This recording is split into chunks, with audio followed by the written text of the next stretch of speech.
Hola, Alicante.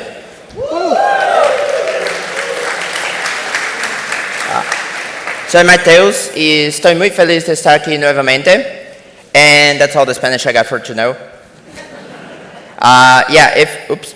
If you don't know me, that's me. I am a staff software engineer at this company called Medallia. I am a GD in web technologies, and you can find me pretty much everywhere as Y Combinator. And before we start with the whole compiler part of the talk, I wanted to share a little bit of a preamble or even my motivation to be talking about that today. And it started about 10 years ago, and it's a story that has to do with friends and printers. You got that right. So, who here has ever heard of this programming language? It's called ZPL, okay? Free nerds in the audience. Yeah, it stands for Zebra Programming Language, and it's pretty much a language to program for printers of that specific company that they mostly do labelers. And if you've never seen it, they got an online playground that you can try out. And I'm not an expert, but for me, this sounds like writing assembly, but for printers. You're writing specific instructions with where things goes and all of that. And the thing is, I had a friend of mine that happened to be working with that language, and he was not satisfied with that. So he wrote a DSL, he called that Capybara, and the thing you saw on the left turned into what you see on the right, and he wrote an extensible, declarative, modular, immutable language inspired by Haskell, Rust, and a bunch of other things, and I was mind blown by that. Like, how could he turn that other thing into this? So I started trying to experiment more and more with that, and at the time I was trying to learn some native Apple stuff, Swift, and etc. And I even tried to introduce the pipeline operator that some languages like Elixir and etc. have into Swift. The proposal got rejected, but it was rejected by the creator of the language, so I felt very flattered about that. Anyways, for me this was a whole experience of learning things, and after starting thinking about ABIs, ASTs, and whatnot, I simply started to see things with the different eyes. It just changed that. And 2 years later, I'm back to the front-end realm, and I read this post by Tom Dale. It's called Compilers Are the New Frameworks, and he said, so here's my advice for anyone who wants to make a dent in the future of web development. Time to learn how compilers work. And for me, this is really interesting because we in the front end and JavaScript developers, we tend to think a lot about compilers just like as those languages that compile to JS, and there are hundreds and hundreds of them. But nowadays, compilers and static analysis are pretty much everywhere. They are in all linters, formatters, bundlers, transpilers, type checkers, magnifiers, CSS tools, and whatnot. And Daniel, first Ryan Corniato reference. There's this post by Ryan, creator of Solid. It's about reactivity, and he says, reactive systems have existed in this space for years. In fact, reactivity was seen as a bad thing for a while with the rise in popularity of React. The thing that has made reactive programming interesting again are compilers. And for me, this hit really, really hard. And he goes on. Static analysis and compilation let us take what we know of your code structure and optimize the creation paths as we already know what you're trying to create. So my goals for today are two. I want to try to open your mind or even empower you with tools that can help you tackle a certain variety of challenges in front-end and React development. And at the same time, briefly try to bridge the gap between some foundational stuff we see with some practical front-end development. And for this, we are going to have two main buckets in this presentation. Compilers for the rest of us, and compilers intersecting our tools. I'm going to do the opposite and start with compilers and the rest of us. So for this, I have 3 cases where static analysis helped me throughout my careers. The first one has to do with modernizing tech stacks, and this actually happened many, many years across different apps and across even different companies I happen to be working with. Who here has ever had to migrate from one version of React to another? All right, half of you, right? For me, the first time I had to do that was with React 15, going from 15 to 16. And they had some breaking changes. For example, prop types that used to be part of the main package, it was transferred to another proprietary package. The same story happened when going to React 19. They also have some breaking changes. And the common denominator between both transitions is that one thing they created to make this transition smooth is code mods. And code mods are, who here has ever heard of code mods? A lot of raise your hands. Okay, like a third of the audience. If you haven't, code mods work with this tool by Meta called JS Code Shift. And JS Code Shift, as this is defined, is a tool that runs transformation script over one or more JavaScript or TypeScript files. A hello world of JS Code Shift will look something like this. So you create those functions that are transformers, and they take files as input. And with JS Code Shift APIs, you have a lot of tools to access the AST of the JavaScript or TypeScript code. So here, what we're doing is we're finding every variable that's called foo and renaming it to bar. And then we can, for example, return the new version of the source code after that transformation is done. And there's a bunch of open source code mods ready for you to use, like React code mods, which are officially supported by the React team. And you can also use other stuff. So I am the WebDriver I/O guy from the previous talk. And going from one version to another of WebDriver I/O, we were in version 5 to 4 to 5, 5 to 6, and onwards, was also made a lot smoother using AST transformers. Not only this, but you will find plenty of case studies of other companies migrating very, very large code bases using code mods and AST-based tools, like cow.com and Netlify. Not to mention that other open source projects outside of the realm of React, like Nuxt and PNPM, they also have code mods ready for JS Code Shift. Not to mention that there's this code mod studio nowadays. Back in the day, I had to use AST Explorer, but now they have this code mod studio that helps it even more to inspect the AST and write transformation scripts for that.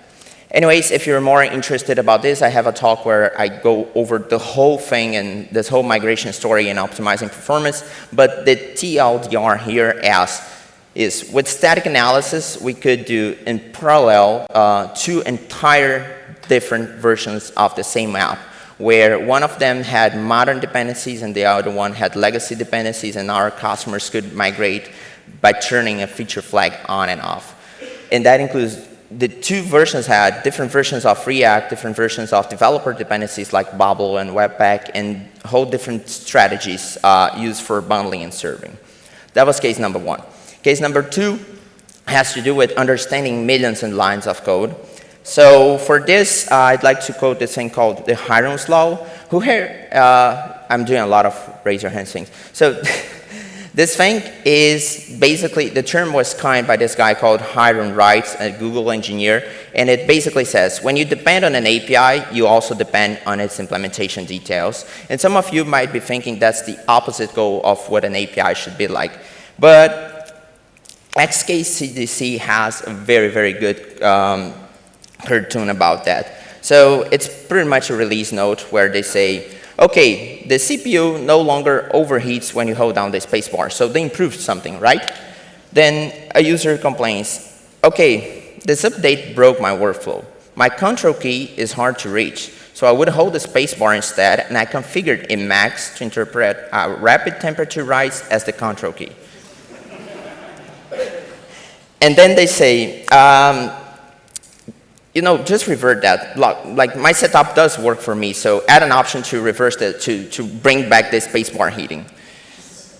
Yeah, funny. The bottom line here is that every change breaks someone's workflow, and we're a React conference, so let's talk about Hiram's Law in React. Some of you probably heard of this thing called secret internals do not use or you will be fired. It's a pretty descriptive name. It's an internal of React. And there's an issue asking if it's safe to use that, and then Abramov had to answer that back in 2021, saying, no, not safe, I guess. Again, funny. But it turns out that a lot of people actually do use that. So, and a lot of big libraries like Headless UI or Relay, even Relay by Meta, they use that. And it's so widely used to the point that they even had to add to the release notes of React 19.1 that, hey, if you have a dependency that depends on that specific internal that we said you would be fired if you use, you may have blocked this whole upgrade. Not to mention that a bunch of other interesting tools that are super helpful, they rely a lot on React internals like Bippy or It's Fine. They are amazing tools, by the way, and I even preached it for them in my workshop yesterday. Anyways, that's about Hiram's Law and React. I wanted to talk a little bit about Hiram's Law and myself. So I work at Medallia, a CX company, and more specifically, I work with surveys. And one thing we do in our surveys platform is we allow people to write any arbitrary HTML, CSS, and JavaScript. Of course, there's minimal security, sandboxing, and stuff. But overall, people can get really creative with their code. And it's important for us to understand how creative people are getting when writing code. So with static analysis, we started a process of understanding first, the HTML code that we're writing. And we saw all sorts of different patterns. For example, we saw that people would add a span tag with required in places to say that a question is required, even though we supported that because they wanted the required message to show up somewhere else. To start capturing this kind of pattern, we use Cheer.io. If you've never seen that, it's a very, very famous parser for HTML and XML. And spotting that pattern, for example, with Cheer.io would be a matter of just a few lines where we specify a selector and then we find occurrences matching that selector. We filter the contents to see if that's requirement, and boom, we found a pattern. Now, imagine that we can do that with plugins for dozens of different patterns. But we went one step further. So we wanted to see how people were using JavaScript. So also with Cheer.io, we can find all the script tags, and we can pass them down to some function that will analyze the JavaScript. So we get to understanding JavaScript code. And yeah, you all know jQuery. I won't do the raise your hands thing. But one thing about jQuery is that you probably also know the performance implications of use it and how it can have some open vulnerabilities with CVs and stuff. So you know that sometimes you want to avoid jQuery most of the time. What a lot of people don't know, myself included, is that jQuery is actually used a lot. As of 22, it was still used by 77% of the 10 million most popular websites. And guess what? With our clients was no different. So they were using a lot of jQuery. So for that, I use Bubble utilities, mostly the parser and the traverse utilities for walking down the AST code. And with a few hundreds of lines of AST walking Bubble code, we were able to identify, for example, which functions are used, how they were extending jQuery, and generate this kind of reports where for each client we can even understand, okay, this client is using more the CSS function, so they are looking for ways to customize the look and feel, or they are creating custom jQuery plugins, and so on. And again, with static analysis and compilation, you can go one step further and even offer a migration path. For example, you can compile jQuery code into native code based on Dawn API. So you can compile an AJAX call to a regular fetch API using, again, Babel. Last but not least, you can also use not only to understand millions of lines of code, but you can use that to actually write thousands or millions of lines of code. So once we started getting a lot of insights on things, we wanted to build nice apps to report on that, and so people could see charts, filter things, and etc. But the challenge is, all of the data was coming from someone else's code, so we needed to write typings for that. And it was not like with GraphQL or gRPC, where you just have types flowing through the wire, and it just magically works in the front end, and you get a typed front end. Luckily enough, there's a bunch of tools out there that you can use to generate TypeScript definitions from JSON samples, for example. We ended up going with QuickType.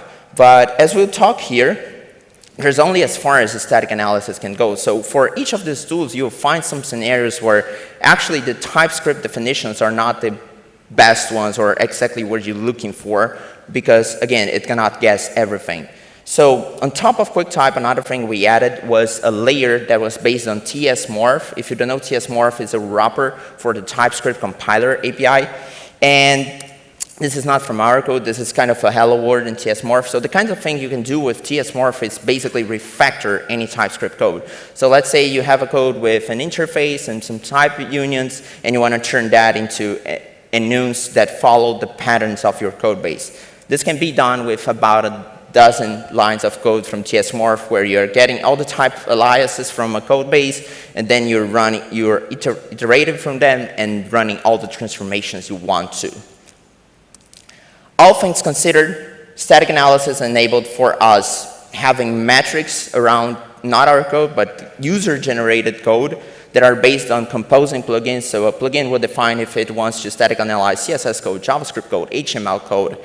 And we had actual data being the single source of truth, and the consistency is guaranteed across all endpoints of the backend and the front-end app, because the types are also generated via static analysis. And all things considered, we get rapid iteration with 10 instantly typed APIs and a very, very enhanced DX. Because anytime you want to add a new metric about millions and millions of lines of code, all you got to do is write a plugin that literally describes how it wants to traverse and what kind of language it wants to traverse. This is all really mind-blowing for me. And the reason what I wanted to, I think it's important to, whenever we're seeing about all these creative topics, think about, is this something that I can actually connect to? So that's why I wanted to start with examples that actually I used at my job, because it's easy for a lot of us to see this kind of thing and think, okay, I'm not Facebook, I'm not Google, why would I bother this kind of thing?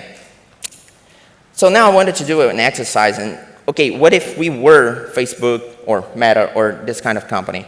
So I wanted to talk a little bit about the cool kind of things that companies are doing out there with static analysis. And I wish I had hours to go through hundreds and hundreds of slides and all those amazing tools that are doing amazing work with static analysis, but I don't. So I'll narrow down to these four, and you understand why. It's a React conference, so I'll start with the React compiler. We are having more and more tools for the compiler. We have ESLint plugin, which again is a static analysis. We have the React compiler runtime for you to use the compiler with React 18 and 17.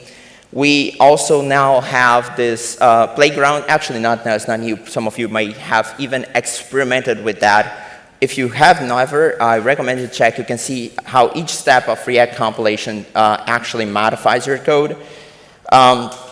Plus, there's this thing called, what does the compiler do? And it says the compiler uses its knowledge of JavaScript and React rules to automatically memorize values or groups of values with your components and hooks. However, reading this, it's easy to think that the compiler is just about inserting, using memo, use callback, and this kind of call, but it's not. It actually is a lot of things. There's going to be a talk by Ilda about compiler and React Native. You might want to check that out. But I did gather two things that the compiler does so that we can quickly talk about them. The first one is alias analysis. If you've never heard of alias analysis, it's a fairly common concept in compiler theory. And that's why it has a Wikipedia page. All of these concepts, they have Wikipedia pages. And it's one of the two common kinds of this thing called pointer analysis. So you have alias analysis and points to analysis. And the whole idea of this thing is to determine if variables or memory locations are referring to the same underlying data. So this is really, really useful to optimize code because you can reorder instructions, you can eliminate calculations that are not needed, and you can even avoid unwanted side effects. So what the object of study of this area is, for example, let's say you have the JavaScript function, you start with, you get an array, you assign 10 to the first position, then you assign this first position to value, and you return value. Value will always be 10. This is the kind of question that this thing tries to answer. Let's talk React. Let's say we have a component that takes A and B, and we create a new array, we push a prop to this array, and then we return some children component. It's just a mental exercise. If I asked you to optimize that with React and memorize that, we would have something like this, which if I asked you, is this okay, you would be probably saying, yes, it's okay, because the entire computation of X is now wrapped in the use memo, and it's cached, and that's simple enough, right? And now let's change our code and add one more reassignment. Let's alias X to some other variable. If we did a similar exercise, we could do just whatever we did with X with Y and call it a day. And if I asked you, is this okay? In the first moment, you could perhaps say that it is, but then upon further examination, we would see that it's no longer simple enough to just memorize the computation separately like we did previously. And then, after some debugging and seeing some UI flickering, we would realize that what we want is actually this. And this is fine. So this is one example of things that the compiler sort out to you based on computer science. Another one is this thing called static single assignment form. Also a Wikipedia page because it's also a common thing in the world of compilers. And this thing is basically around, it tries to address the overhead of allocating closures and dependencies arrays because this can be considerable. So instead, what the compiler does here is it inline all the conditional checks for these dependencies in a way that they can be better cached and reused if the dependencies are the same. So with a simple JavaScript example would be like, let's say we have a bunch of variables and we're playing with the values, assigning them here and there. It's meant to be confusing. You got it? With SSA form, we would be creating those new versions of these variables where we don't have the conditions anymore and all of these can be inlined and cached. React does this with this internal hook called useMemoCache. And what useMemoCache does is basically it takes a size and it creates an empty array with that size allocation and it gives you back the first position. You can find it in the source code here. Probably last time I checked it was named C. But what it does to your component is, starting with a simple example, you take colors prop, you create a new object, and you pass this down as a style sheet.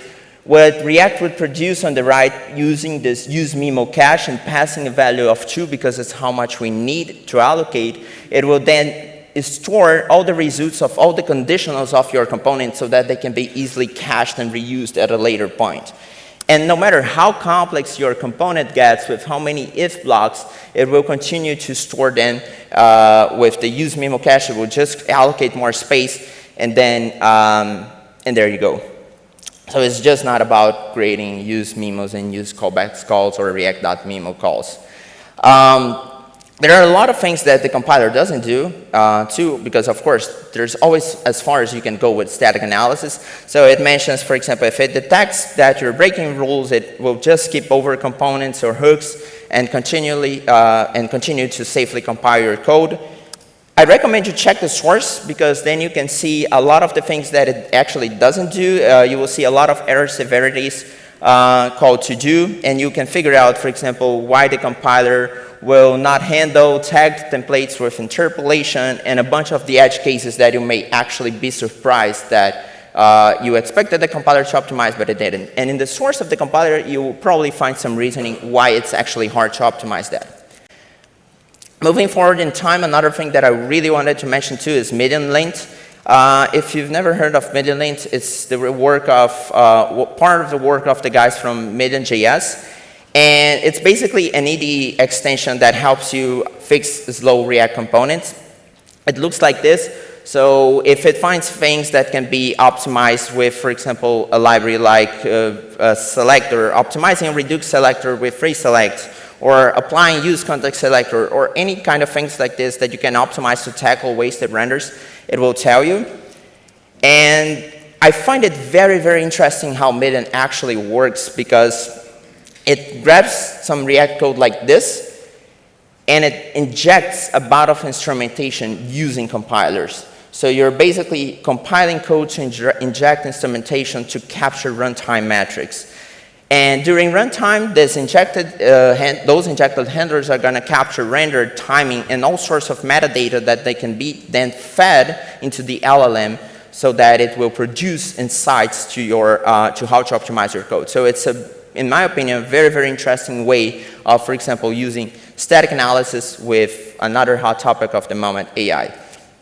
Still on the Median.js team, because they do have to do a lot with React. Another thing that they do a lot of optimizations involving compilers. The first one is HyperScript. So the Median compiler actually outputs HyperScript with, if you don't know it, it's a low-level representation of function calls that basically will construct a V node tree at runtime. And it's a very, very ideal format because it's simple. And on top of that, it optimizes even further. For example, with V-node flattening, which basically means that the compiler transforms HyperScript function calls into a flattened structure. And this is good because it reduces memory allocation during runtime. That's why one of the whys why Median is actually that fast. And another thing it does is it adds compiler flags that are assigned to those flattened nodes that it already optimized. and this gives Million fine-grained control over runtime computations.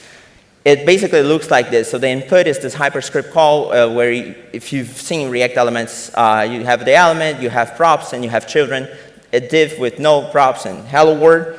And the output has this kind of flags. And these flags will basically instruct Million how to better optimize for them in runtime, all thanks to compilation. Another thing that does this too is Inferno, which is fairly popular.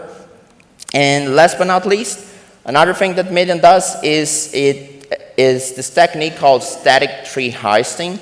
So it's also about minimizing needed runtime allocation. So it extracts the hyperscript structures that don't need to be aware of any state changes, and it pushes them to the global JavaScript scope. And it also separates those static elements from dynamic ones, so that content that's not dynamic can actually be pre-computed and reused efficiently. Again, all due to reducing runtime stuff, all due to compilation and static analysis. There's also prepack that used to be a tool by Meta. It is abandoned, unfortunately, now.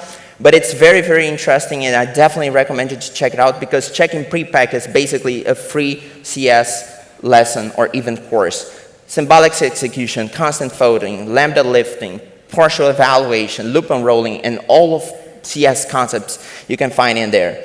Not to mention that back in 2018, Dominic Ganway, who, by the way, just released Ripple.js, was already drafting what he saw as a React compiler powered by prepack. Going more and more back in time, 2011 is the year, and we have this thing that this one was never too much popular. It's called APA language. And did anyone ever heard about this thing, by the way? Yeah, 2 people. Nice. So APA language basically allowed you to write complete programs in it, and they would be compiled to Node on the server and JavaScript on the client, and the compiler would handle all the communication between the two parts. So you would have those client functions denotated like this and server functions denotated like this, all the way back in the time.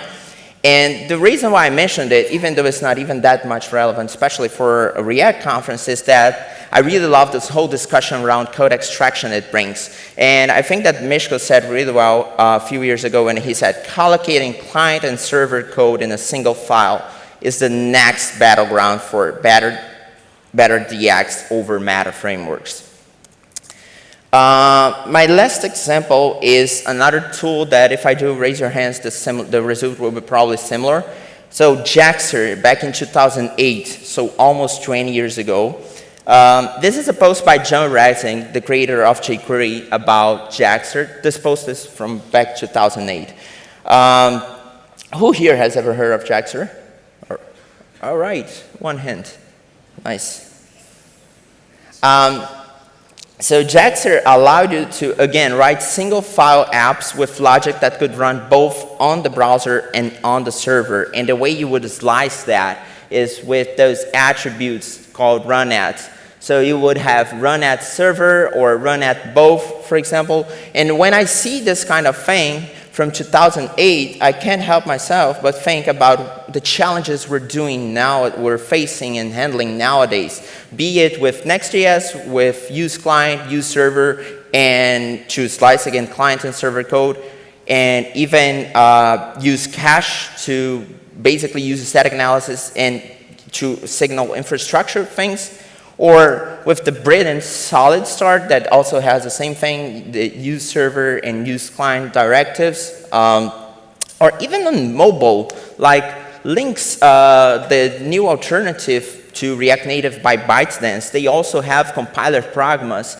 This one is called background only, and it basically gives you a way to signal in which thread the code should run, all with static analysis.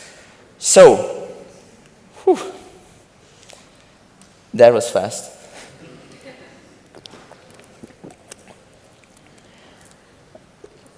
Now that I realize I still have 4 minutes, some closing thoughts. I really think that compilers, I feel like there's this whole stigma around compilers and that they are really for systems programming or for, not for us. Actually, that's why I wanted to name this talk, Compilers, User Interfaces, and the Rest of Us. There's a whole stigma that compilers are for these folks doing this kind of challenging things, not for us, mere front-end developers.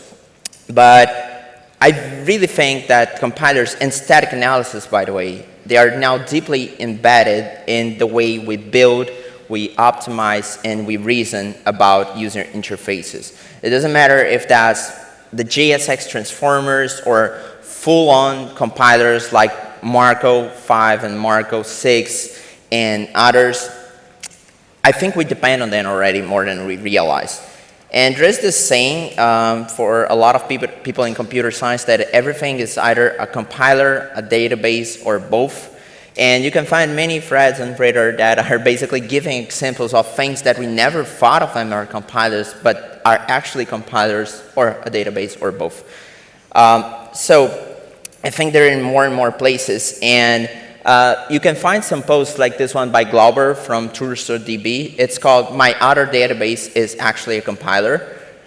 And I think we really should be open to checking this kind of thing. Because overall, I think that understanding compilers can actually make us better JavaScript developers. Again, it's not like we need to write one, but knowing how they work can help you better evaluate frameworks, debug edge cases, or even influence the architecture decisions in your projects. I saw this on Reddit the other day, and this guy said, there's really no better education on complex data structures and data processing and data types itself than compiler design. With the possible exception of network programming, I'd say all software development can be seen as sort of a subset of compiler design, and you won't have complete picture if you don't understand it. I may not be as radical, but I like this kind of post. This one is by Ted Kaminsky. It's called What We Can Learn from How Compilers Are Designed.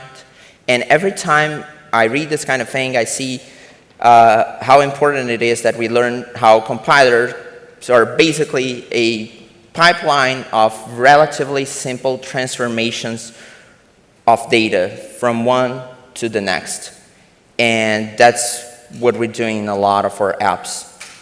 So that was super fast, but I do hope that I managed to somehow change how you see one thing or another via compilers or via static analysis. Again, there are many other tools that are rocking with it, Solid, Marco, Svelte, and many other things. So I hope you learned something new.